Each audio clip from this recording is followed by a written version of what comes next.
Hi everyone, this is Bobby from bn-games.com. I'm here doing another classic capture. Today we're playing Motorstorm Arctic Edge, and the version that I have here that is recorded is the PlayStation 2 version, which is really similar to the PSP version. I'm a big fan of Motorstorm. I love the PS3 versions, especially Apocalypse, which came out. And this is the only Motorstorm game that came out on the PlayStation 2 and the PSP. The reason why I'm not really going to title this is usually I say which version it is. They're practically identical.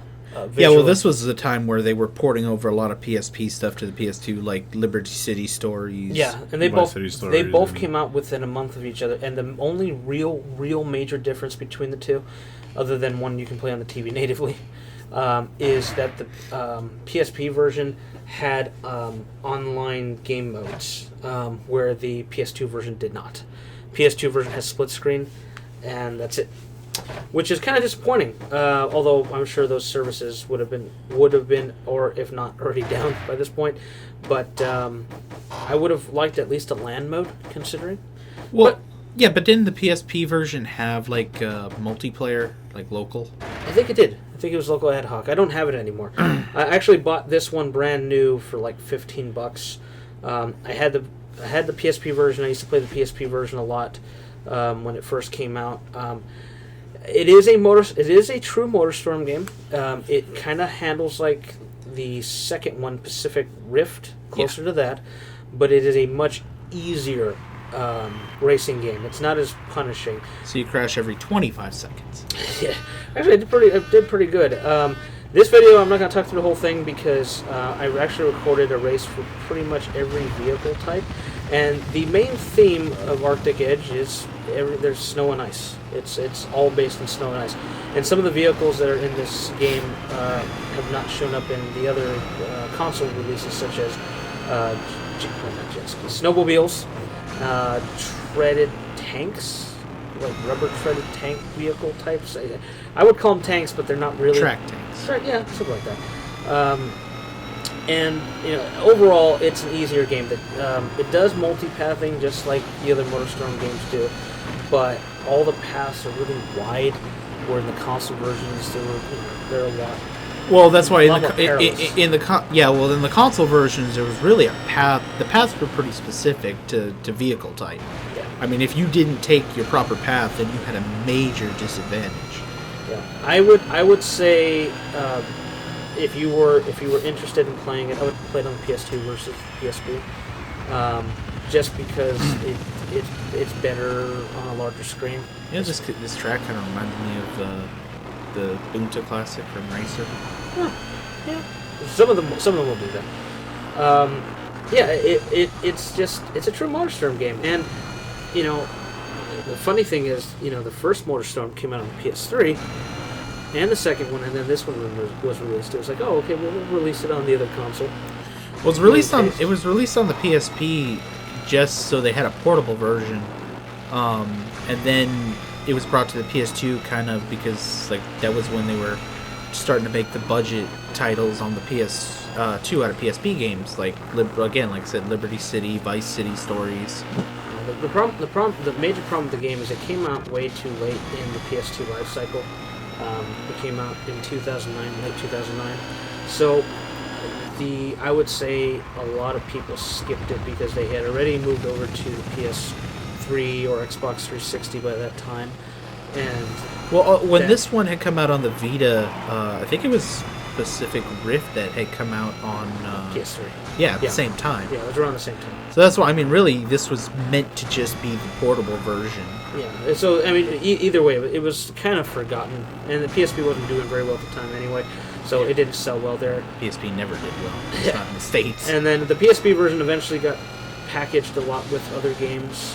A lot of games, actually. Yeah. So if you played this, you probably played it on PSP, and like I said, they're practically identical, and a lot of people don't even know it came out for the PS2. It looks pretty good, considering, and it's got a pretty solid frame rate overall. It just plays well, and I'm a Motorstorm fan. But as I said, if you like that real perilous, on the edge kind of racing that the PS3 games give you, This one's not really going to do that, even when you get to later race levels where it becomes more difficult because the tracks are just not perilous enough. Yeah, I think that's because it's a portable version and it couldn't handle having so many assets in that on screen. Well, it also wasn't the same team. It wasn't Evolution Studios who made it, who have a little, I would say, had more experience. With it. Yeah. In fact, who was it? Well, they probably made... Wait, It was big. I was going to say Pacific Rift was still made by the same team, so that's probably why they just outsourced the portable. Big also made Pursuit Force and Little Deviants. I see, Pursuit Force was a decent game. I mean, the story and all that was kind of lacking, but gameplay-wise was actually pretty interesting. Yeah, they're the only ones who... Matter of fact, I remember that was the very first demo I got on the PSP. Those were the only games they made, and they were closed in 2012 by Sony. So, Damn you, Sony. But, I always thought... I always used to think of Motorstorm as the Jet Moto of the PS3. And since the PS3 era is pretty much done at this point... / Destruction Derby. Yeah, at the same time. It's kind of... Well, no, I agree with the Jet Moto part, but I was thinking more of Jet Moto and Burnout. Actually, Destruction Derby would probably be more the Dirt series. Well, I just mean because like the crashing. Well, actually, no, you're right. Burnout would be right. Burnout's the right. The Burnout. Because Burnout was still track racing like this, but yet you had the destruction, you had the more kind of classic battling. Burnout. I will agree. Takedown. Yeah. Yeah, well, that's what I said for its time. Yeah. Surprisingly, I don't. In the other games, I prefer using motorcycles and ATVs. In this game, I prefer using the cars. Yeah, well, the motorcycles were one of the hardest ones to use, especially because the motorcycles, their advantage was always the high ground. No, but I mean, I'm just saying, like, handling-wise, the motorcycles are a lot...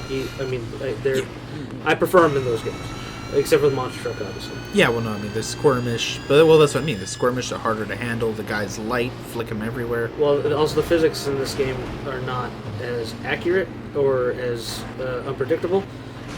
So ATVs, for example, which can sometimes be undrivable in the other games, are positively stable in this game. So no fear there. But I prefer the cars in this particular game. Just something about them. They felt quicker, racing wise. They just feel quicker than anything else. Yeah, no, because I like Apocalypse, but yet pretty much everything before that I didn't care for. Pacific Rim was excellent. Pacific Rift was good, but Rim. I keep saying Rim because damn Rift. You're right. Hey, well, you could call Pacific Rim Pacific Rift because it was almost the same shit.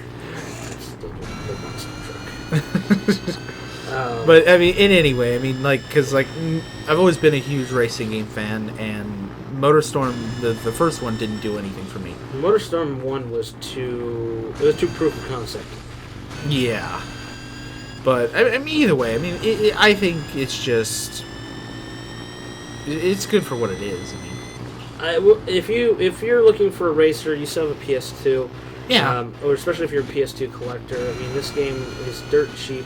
What I will say is that I think it's in the realm of this that this is like a better game than like the ATV Off-Road Fury games. The early ones, not the later ones. The later ones, they're in a different league though. This is arcadey. If you like arcade racers, that's exactly what this is. You could do worse. You could do Arctic Thunder. It's terrible. When you said arcade, I just thought, this is like the motorcycle afterburner. Yeah. So we come back to that again. well, I guess it's fresh. It just popped into my head.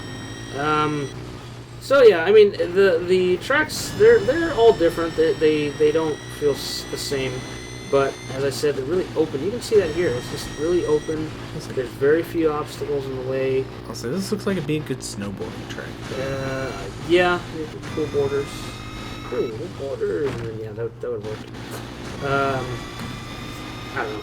It's pretty good. Not really much else to say. I mean, if you have the money or a collector, I would say pick it up. It's cheap. Like I said, I got it for cheap, complete, brand new, sealed. I might even look into that since I'm not big racing. Yeah, I'll say this one's pretty easy to find still sealed. I mean, hell, let's put it this way. Sometimes, like, if you go to Rite Aid or whatnot, they have video games. I have seen this one there quite often. So finding this brand new sealed is very, very easy. Even if you don't have a PS2 and you just have the PSP, that's still worth picking up on the PSP. This game, Motorstorm in general, I think is too chaotic, even in this one, for a small screen. I think it's just Too much going on. Yeah, and as you go on, the racer AI becomes more aggressive. I wouldn't say harder, but they're more likely to Try run and knock you down. off. Yeah. And that's about as difficult as they get. They don't really get faster, and in most of these races, you'll find that by the second half of the lap, I'm way ahead, and the third lap, I'm by myself the entire lap in all these races. Because in this video, like I said, I've tried to do a race with I think every vehicle type, and I think I did, or at least I cut them in that way, all the way to the tractor thing, which. That was pretty good. The slower vehicles, like, although I liked it in Pacific Rift. Also, when you would like take the semis and just clobber all the motorcyclists, that was always fun. Same thing, kind of Apocalypse. If you're gonna play a Motorstorm game, if you had to play one though, out of all of them, just play. Yeah, I mean, best soundtrack, best visuals. I actually was going to mention it, I forgot. I turned off the soundtrack because it was annoying, because most of these games soundtracks annoy me. So all you're going to hear is engine noise, that kind of thing, which are pretty good. And a lot of boost, because actually, if you've never played a Motorstorm game, I guess I should explain. Winning is all about how you boost. If you manage your boost correctly, you're going to win. If you just boost, if you just boost until you overheat, you're going to regret it, because some of the terrain bogs you down, and you can feel it as you go along, especially depending on the vehicle. Mud right there slows me down. That's where I use the boost to get out of it. Yeah, I mean, you can tell just by looking at it, and then also when it bogs you down, it makes the boost work harder, so it burns out faster. Yeah. And you get little environmental things that cool it down, like snow rifts. Yeah, because in other games, it's like running through a puddle of water, cools the engine. Yep. So I mean, it was a good, it's a good thought of using the level to balance that.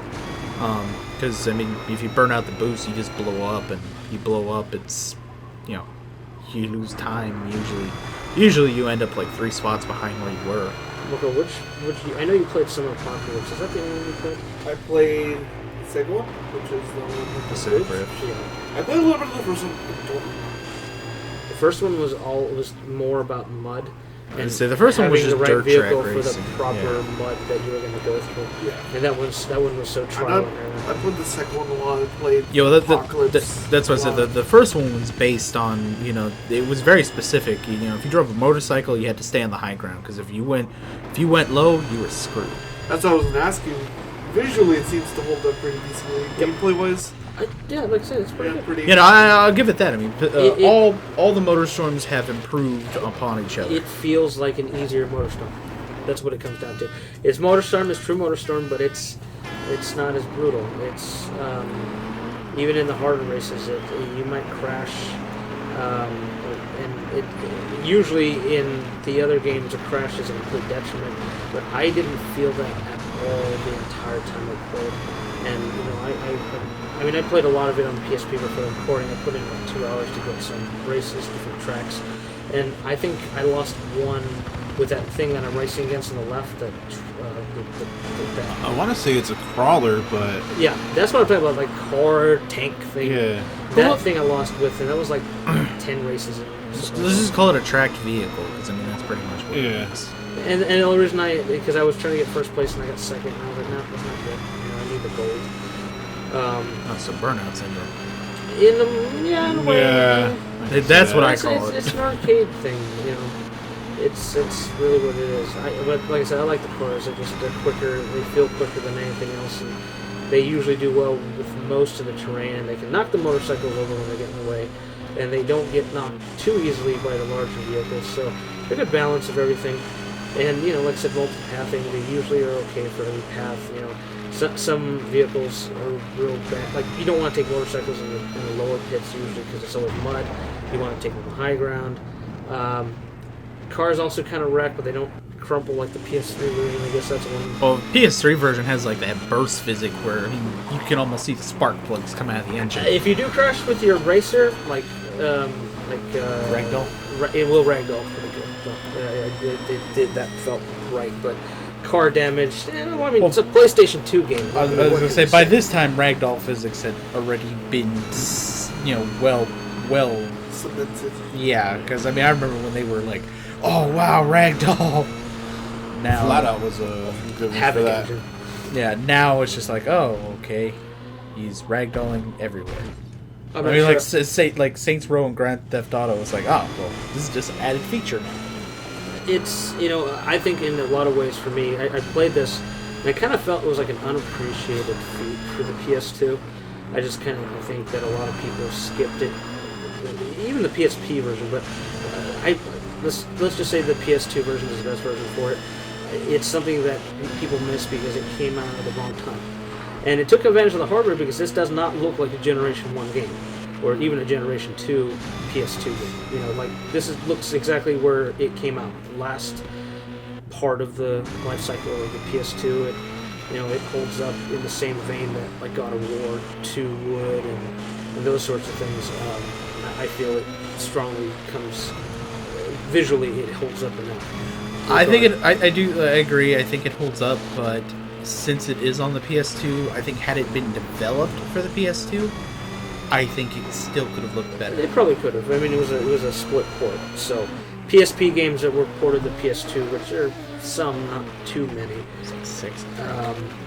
They usually tended to look a lot worse because of that. But overall, it's worth your time. That's what it comes down to. So I think we're going to leave it here. We'll let the rest of the video play with the other races and the other vehicles. If you have any questions, put them below. Any comments, put them below. Please subscribe and let us know what you think. Thank you.